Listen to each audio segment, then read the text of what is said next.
Hi. You have been hearing me talk about mission-based risk program. But here's a question. What do you measure? What do you see? I understand that I have to identify what those mission critical systems are, but how I start even measuring that? What kind of metrics should I have around that? Well, I want to talk about with you that today and a few key metrics, or at least the framework of a metric program for you to at least identify your baseline today and improve upon. So basically, concept is understanding what your mission critical systems are. Once you have that, identify what environment they live. Well, it's production, dev, test, and whatever other environment you may have in your organization. And once you understand that, let's focus on production. You identify your production systems that are mission critical to your organization. The next step will be to identify which production systems are high, medium, or low. That's because we will have those. And identify which ones are high. Considering that if it's mission critical, most likely these will be high systems in your production environment. Nonetheless, go through the process to see if you have that. It's just to be unbiased, right? Looking this system through an objective lens. Hey, it might have a medium there. It might have a low. We don't know. We cannot just ignore the fact that there are these three risk categories. So we identify them. Let's say they are high. Once you identify those, mission critical system, production system, high. Now you're in the third level there. So you're sort of triaging these systems.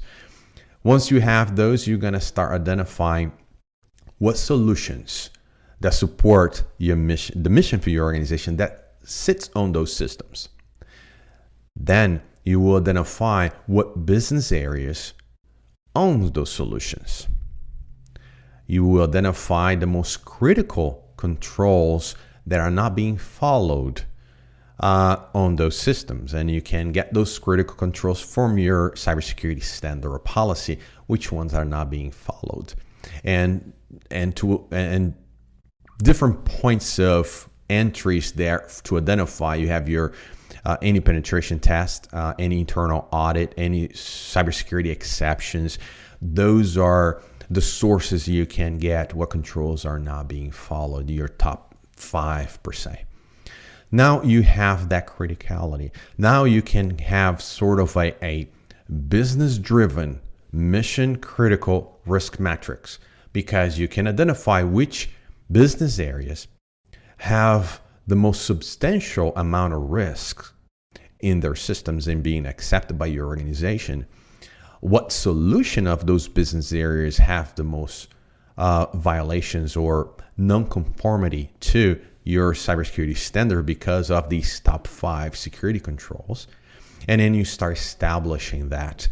And you provide this information to the business area. So educate them that your organization, your business area, your solution to deliver the service that you promise and to meet the mission critical metric or goal or objective of the organization, you are in violation of most of these security controls. These security controls carry these amount of risks to the organization because here are the vulnerabilities that we are open to, and here are the potential threats that we have in the environment or even specifically to our industry that may cause, if you realize this would happen. So educate these business areas, educate what the risk and impact to the mission these services could have in your organization.